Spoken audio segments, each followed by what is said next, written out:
Hi, this is Doug from Dynamic Computing, and welcome to episode 49 of 10-Minute Amiga Retrocast.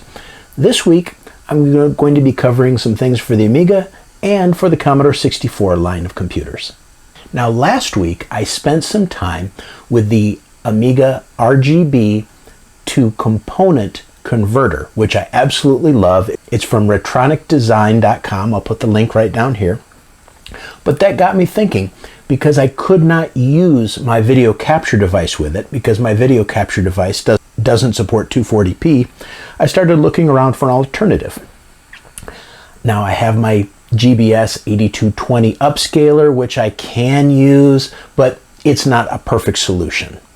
So in my quest to find a solution, I found this cool little number. This is called the RetroTink 2X. It's available for $99, and it does some really cool things, including taking a 240p signal and upscaling it to 480p, which is exactly what I needed it to do. Now, this little guy is really designed for the world of Nintendos and Segas from the late 80s and early 90s that would have your composite input, maybe if you're lucky, an S-video input, and a component input here.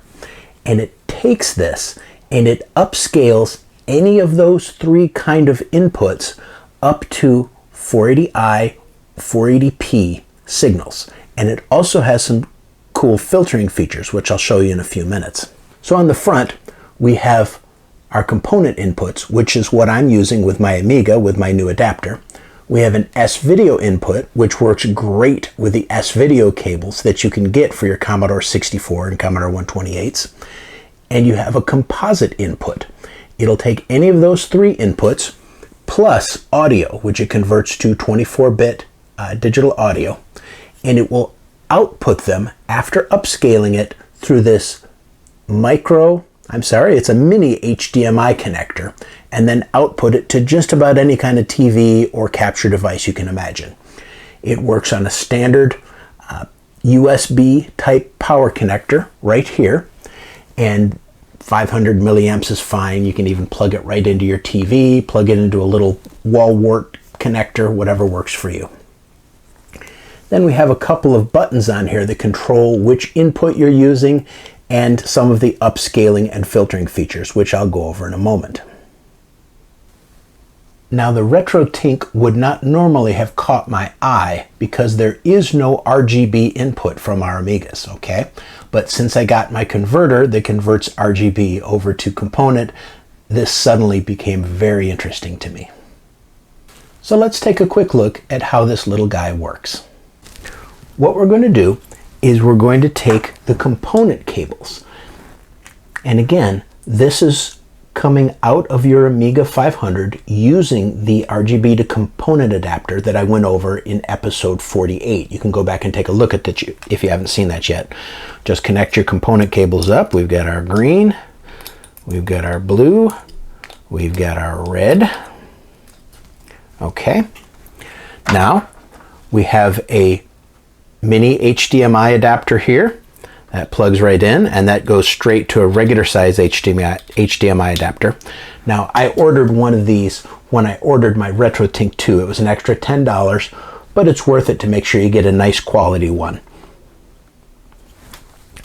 Then we take our power, which is just standard 5-volt USB power, and I've got it plugged into a little wall wart. Plug that in, see we get a little green light on there.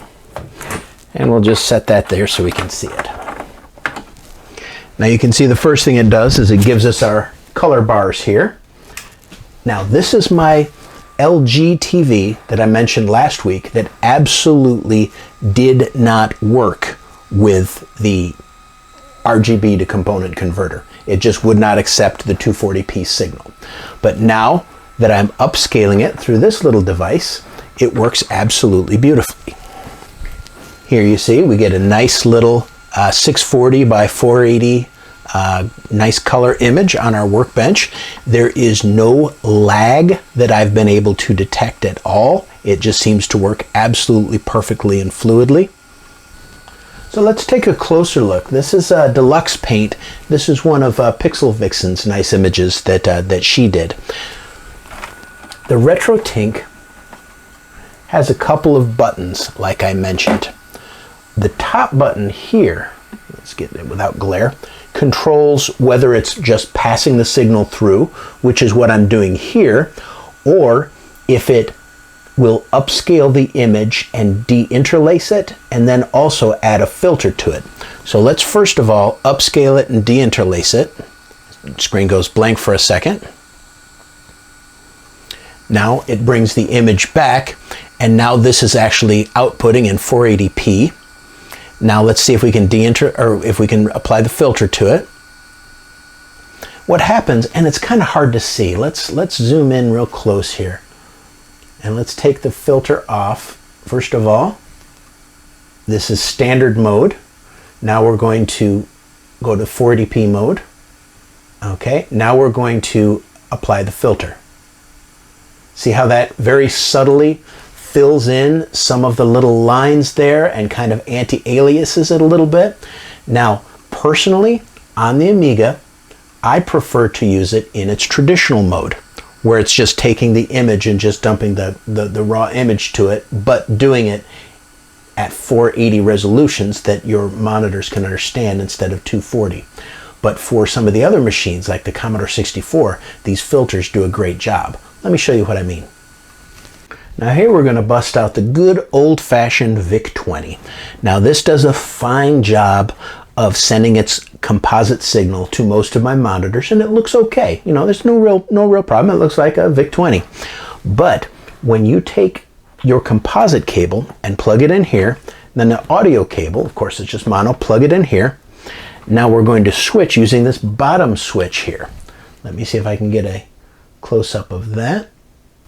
You're going to use this bottom switch here to switch it once to S-Video, one more time, and we're going to be on composite mode now.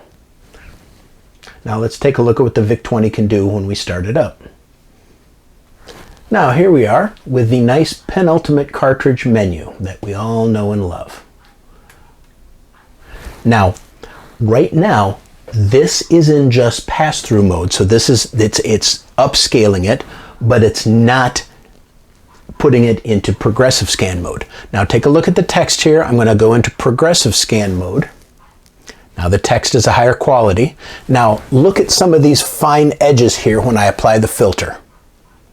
See how it smooths that out? Let's take a closer look here.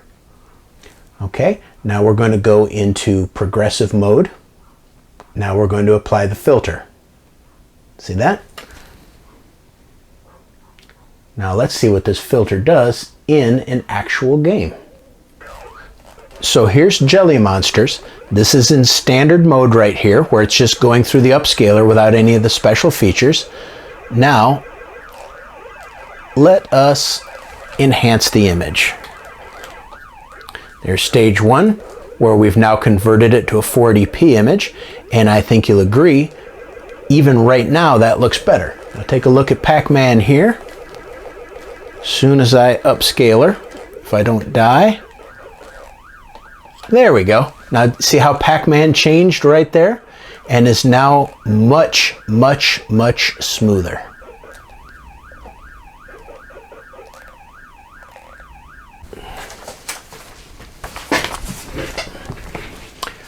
Now, let's take a quick look at some of the captures I made using my Commodore 128 and also using my Amiga. We'll start out with the Amiga captures. The first one here, take a look.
Now let's take a peek at some things on the Commodore 128. The first one is going to be GEOS. I'm going to show you some GEOS on the Commodore 128, going through the RetroTink and upscaling it, and then we're going to show a little game on there.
So I think you can see how it does a great job of capturing. It now upscales everything to 480p if I need to, and I can capture it with my Digit Now capture device.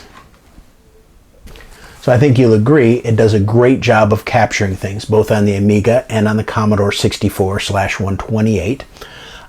It also does a fantastic job of recording now to my Digit Now capture device that I use. This is the one that has the composite and the HDMI and the component capture I spoke about last week that did not work with a 240p signal, but now works absolutely brilliantly with this RetroTink device.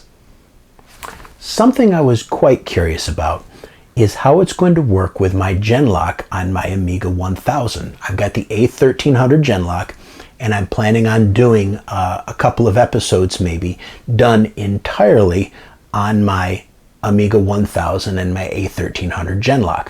But I haven't been absolutely thrilled with the image quality because it's SD quality, it's ancient VHS quality. So I thought, what if I upscale this little guy with a RetroTink? So what I did is I took my Amiga 1000 here and I ran its composite signal right through the RetroTink, and I also did a similar recording, just recording directly to my Digit Now digitizer. So take a look at this video and I think you'll be able to see that there is a difference going through the RetroTink. So here's our first test with the RetroTink going through the Genlock.